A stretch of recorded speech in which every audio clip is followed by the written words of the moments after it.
নবীজি বলছেন সাল্লাল্লাহু আলাইহি ওয়াসাল্লাম, একটা মৃত গাধাকে দেখে বলছেন, সাহাবীরা তোমরা কি কেউ এই গাধাটাকে 1 দিরহামের বিনিময়ে কিনবে?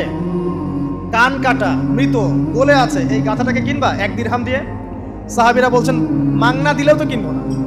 ইয়া রাসূলুল্লাহ, যদি ফ্রিও কেউ দেয়, বিনামূল্যে দেয়, তাও তো নিব না। তখন নবী সাল্লাল্লাহু আলাইহি ওয়াসাল্লাম বলছেন, এটাই হচ্ছে আল্লাহর কাছে দুনিয়ার এক্সাম্পল। ওই মৃত গাধা তোমাদের কাছে যতটা না ইম্পর্টেন্ট, যতটুকু মূল্য রাখে, আল্লাহর কাছে এই দুনিয়া তার চেয়েও কম মূল্য রাখে। তো এই দুনিয়াতে তো সব ফয়সালা হবে না। আমরা তো হতাশ হয়ে যাই না যে দুনিয়াতে এমন কেন, এটা কেন, ওইটা কেন। দুনিয়া এটারই জায়গা।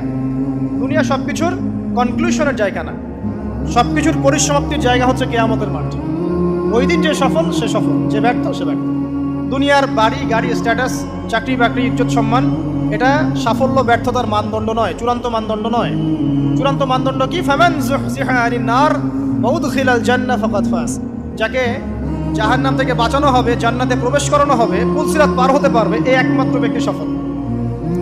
সাফল্যের সংজ্ঞাটা জেনে রাখবেন, তাহলে আপনি দুনিয়াতে হতাশ হবেন না ইনশাআল্লাহ। এবার কি হলো, যখন আদম আলাইহিস সালাম সমস্ত নাম শিক্ষা দেওয়া সমস্ত নাম বলে দিলেন, এখানে নাম মানে কিন্তু খালি নাম নয়, জ্ঞান বলে দিলেন, তখন আল্লাহ রাব্বুল আলামিন ফেরেশতাদেরকে বললেন, তোমরা সবাই এখন আদমকে সিজদা করো। ওয়া ইয কুলনা লিল মালাইকাতি ইসজুদু লি আদম। আল্লাহ পাক এবার বলছেন, আমি সমস্ত মালায়েকাকে বললাম তোমরা আদমকে সিজদা করো। ফাসাজাদু, সবাই সিজদা করলো, ইল্লা ইবলিস, ইবলিস সিজদা করলো না। কেন করলে না? ইবলিসকে বলা হচ্ছে, ইয়া ইবলিস মা মানাকা আল্লা তাসজুদা ইয আমারতুক। তোমাকে কে নিষেধ করলো সিজদা করতে ওই আদমকে, যাকে আমি আদেশ করেছি? কে নিষেধ করলো? তখন ইবলিস বলছে, খালাকতানি মিন নার ওয়া খালাকতাহু মিন তিন। আমাকে সৃষ্টি করেছেন আগুন দিয়ে, আর আদমকে সৃষ্টি করেছেন মাটি দিয়ে, আমি কিভাবে তাকে সিজদা করতে পারি? ইবলিস বলতে চাইলো যে আপনি যে বলছেন আদমকে সিজদা করো, আদম তো মাটির তৈরি, আমি তো আগুনের তৈরি, তাহলে আপনি ভুল বলছেন। নাউজুবিল্লাহ।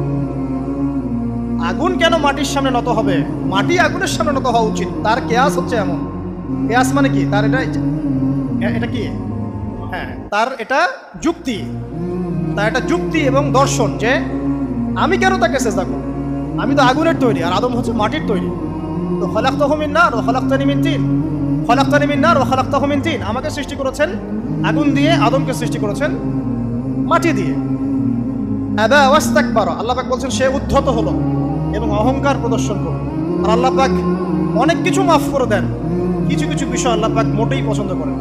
তার মধ্যে একটা হচ্ছে অহংকার, তার মধ্যে একটা হচ্ছে শিরক, তার মধ্যে একটা হচ্ছে অন্যের হক নষ্ট করা, তার মধ্যে একটা হচ্ছে আদম সন্তানকে হত্যা করা, তার মধ্যে একটা হচ্ছে বৃদ্ধ বয়সে ব্যভিচার করা, তার মধ্যে একটা হচ্ছে মুরতাদ হয়ে যাওয়া। ওই যে খ্রিস্টান হয়ে যাচ্ছেন না, খালি মরেন তারপর বুঝবেন, খালি মালাকুল মউত আসুক তারপর বুঝবেন।